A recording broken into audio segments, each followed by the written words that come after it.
বন্ধুরা, strong roots থেকে এই 5টি গ্রামার তোমাদের অবশ্যই করে যেতে হবে, যদিও একটুখানি কঠিন, তবে তোমাদের সহজ করে বোঝানোর চেষ্টা করছি। দেখো, প্রথমে আছে my mother's lineage was more distinguished than my father's. Top grammar. আমার মায়ের বংশধর বাবার বংশধরের থেকে বেশি বিশিষ্ট ছিল। এটাকে করতে হবে পজিটিভ ডিগ্রি, অথবা এই সেন্টেন্সটাকে নেগেটিভ করতে দিতে পারে। তাহলে আমরা কি করে করব? এই সেন্টেন্সটি করার আগে আমরা একটুখানি এইটা দেখে নেব। বন্ধুরা, স্কিপ করে দেখবে না, বুঝতে পারবে না, সারা জীবন মুখস্থই করে যেতে হবে। একটু বুঝে নাও, সারা জীবন মনে থাকবে। রাম ওয়াজ বেটার দ্যান শ্যাম। রাম শ্যামের থেকে বেটার, এই যে বেটার দ্যান অর্থাৎ কম্পারেটিভ ডিগ্রিতে আছে। এখানেও তাহলে দেখো মোর ডিস্টিংগুইশড দ্যান, কম্পারেটিভ ডিগ্রি আছে, তুলনা করছে। তাহলে এটা আমরা কি করে করব? রাম শ্যামের থেকে বেটার, অর্থাৎ শ্যাম রামের মতো ভালো ছিল না। এই যে আমাদের এই স্ট্রাকচারটা ফলো করতে হবে, as plus positive form plus as. কিভাবে করব দেখে নাও। তাহলে শ্যাম ছিল না, শ্যামটা আগে চলে আসবে। শ্যাম ওয়াজ নট, ছিল না বলেছি। শ্যাম ছিল না রামের মতো ভালো। তাহলে as positive form good as Ram. দেখো, অ্যাজ গুড অ্যাজ, গুডটা করতে আসলো, এই যে গুড বেটার বেস্ট, বেটারের পজিটিভ ফর্ম হচ্ছে গুড। রাম শ্যামের থেকে বেটার ছিল, অর্থাৎ শ্যাম রামের মতো ভালো ছিল না। এইবারে দেখে নাও, মায়ের বংশধর বাবার বংশধরের থেকে বেশি বিশিষ্ট ছিল, অর্থাৎ বাবার বংশধর মায়ের বংশধরের মতো বিশিষ্ট ছিল না। দেখে নাও, তাহলে my father's Laneige was not, ছিল না মায়ের বংশধরের মতো এত বিশিষ্ট, অর্থাৎ অ্যাজ ডিস্টিংগুইশড অ্যাজ, কার মতো?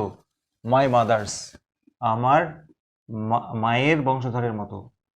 এখানে মাদার্স লাইন এজ কথাটা আর লেখার দরকার নেই, যেহেতু এখানে লাইন এজ কথাটা একবার লেখা আছে। তাহলে আমার বাবার বংশধর ছিল না মায়ের বংশধরের মতো এত বিশিষ্ট, তার মানে কারটা বেশি বিশিষ্ট ছিল? মায়ের বংশধরটা। এবারে দেখে নেব 2 number, he put his hands on my shoulder.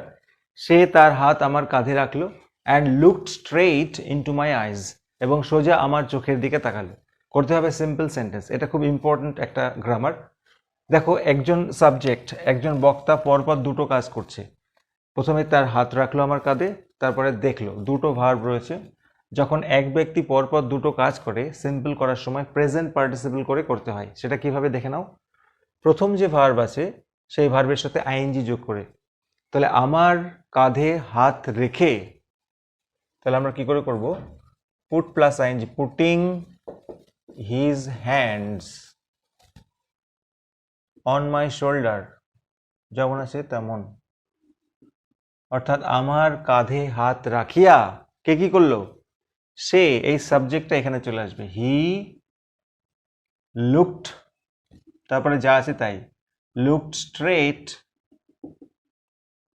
Into my আইজ। এই অ্যান্ড এখান থেকে উঠে যাবে, যেহেতু এটা কম্পাউন্ড সেন্টেন্স। তাহলে আমার কাঁধে হাত রেখে সে আমার চোখের দিকে তাকালো।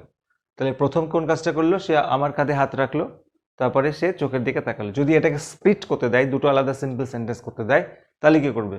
প্রথমে সে আমার কাঁধে হাত রাখলো, ফুল স্টপ, তারপরে কে কি করলো? He looked straight into my eyes, এখানে সাবজেক্টটা বসবে, আলাদা সেন্টেন্স তৈরি হবে। এরপরে দেখে নেবো আরেকটি অত্যন্ত গুরুত্বপূর্ণ grammar, we lived in our ancestral house. আমরা আমাদের পৈতৃক বাড়িতে বাস করতাম, যেটা which was built in the middle of the 19th century, যেটা নির্মিত হয়েছিল 19বিংশ শতাব্দীর মাঝামাঝি। স্প্লিট করতে দিয়েছে, অর্থাৎ দুটো সিম্পল সেন্টেন্স করতে দিয়েছে। তাহলে প্রথমে আমরা লিখব কি? আমরা বাস করতাম আমাদের পৈতৃক বাড়িতে, we lived in our ancestral house, full stop. এখানে বলেছিল যেটা নির্মিত হয়েছিল 19বিংশ শতাব্দীতে, এটা তো সম্পূর্ণ বাক্য নয়, এটাকে আমাদের সম্পূর্ণ করতে হবে। তাহলে এই হুইচ এর পরিবর্তে আমরা লিখব ইট ওয়াজ বিল্ট। কি লিখব? It was built in the middle of the 19th century, যা আছে তাই। তাহলে আমরা বাস করতাম আমাদের পৈতৃক বাড়িতে, আর এটা নির্মিত হয়েছিল 19বিংশ শতাব্দীর মাঝামাঝি। তাহলে যেটার পরিবর্তে আমরা সাবজেক্ট হিসাবে এটা আনতে হবে। Next one, very important, my father could convey complex spiritual concepts in a very simple down to earth Tamil. অত্যন্ত বড় লাইন, কিন্তু ভয়েস করতে দিয়েছে অত্যন্ত সোজা, দেখে নাও। প্রথমে আমাদের ভয়েস করতে গেলে কি করতে হয়? সাবজেক্ট মাই ফাদার, তারপরে ভার্ব খুঁজতে হয়। কনভে মানে জানানো, কি জানাতে পারতো? Complex spiritual concepts. বাকিটা কি তাহলে? এক্সট্রা, ওটার দিকে আমরা তাকাবো না। তাহলে অবজেক্টটি প্রথমে সাবজেক্ট করতে হয়, কমপ্লেক্স স্পিরিচুয়াল কনসেপ্টস। তারপরে বন্ধুরা সাধারণত বি ভার্ব বসে, অ্যাম ইজ আর ওয়াজ এর, কিন্তু এক্ষেত্রে যেহেতু দেখো মডাল ভার্ব আছে, মডাল ভার্ব থাকলে আমরা এখানে মডাল ভার্বই বসিয়ে দেবো, প্লাস বি যোগ করব, কুড বি। তারপরে যেমন নিয়ম হয় ভার্বের third form, convey third form conveyed, তারপরে বাই বসে, সবশেষে সাবজেক্টই অবজেক্ট হয়, বাই মাই ফাদার। তাহলে বাকি অংশটার কি হবে? এটা বন্ধুরা তোমরা লাস্টে বসিয়ে দেবে, যেমন আছে তেমন, in a very simple down to earth Tamil, হয়ে গেল। তাহলে তোমাদের জন্য একটা টাস্ক থাকছে, I could solve the problem. I could solve the problem, এটা একটু টাস্কে জানাও কমেন্টে। ঝুম্পা ওয়াজ মোর বিউটিফুল দ্যান টুম্পা। একটু আগে আমরা যে ডিগ্রি চেঞ্জটা করলাম সেই ফর্মুলায় তোমরা অবশ্যই করে জানাও। আজকের 5 নম্বর গ্রামার বন্ধুরা, যদি ন্যারেশন চেঞ্জ আসে তাহলে এই চ্যাপ্টার থেকে এই ন্যারেশনটাই আসতে পারে, দেখে নাও কিভাবে করবে। আই আস্কড মাই ফাদার, আমি বাবাকে জিজ্ঞেস করলাম, why don't you say this, কেন তুমি এটা বলো না, টু দ্য পিপল, মানুষকে, হু কাম টু ইউ, যারা তোমার কাছে আসে, ফর হেল্প অ্যান্ড অ্যাডভাইস, সাহায্য এবং উপদেশের জন্য। তাহলে প্রশ্নবাচক আছে আমরা জানি, সেইড বা সেইড টু থাকলে আক্সড হয়, এখানে অলরেডি আক্সড করা আছে, তাহলে আমরা কি করব? আই আক্সডই বসাবো, আই আক্সড মাই ফাদার, কমা উঠে যাবে। রিপোর্টেড স্পিচটি যদি ডব্লিউএস ওয়ার্ড দিয়ে হয় তাহলে ডব্লিউএস ওয়ার্ডটাই বসবে, এখানে তাই আছে, হোয়াই, হোয়াই বসে যাবে। তারপরে রিপোর্টেড স্পিচের সাবজেক্টটি আগে চেঞ্জ হয়ে বসে, তুমি কেন বলো না, তাহলে এই তুমিটা আসলে কে? কালাম তার বাবাকে জিজ্ঞেস করেছে, অর্থাৎ বাবা, তার পরিবর্তে আমরা একবার বাবা লিখেছি, হি লিখবো, হি। এইবারে আমাদের এদিকে যদি পাস্ট টেন্স থাকে, এদিকে রিপোর্টিং ভার্ব দেখো আক্সড পাস্ট টেন্সে আছে, আমাদের এদিকেও পাস্ট টেন্স করতে হবে। তাহলে ডু নটের পাস্ট টেন্স হচ্ছে did not, why he did not say, সেটা আর সেইড হবে না, ডু নটটা আমরা ডিড নট করে ফেলেছি, আর কোথাও চেঞ্জ করতে হবে না।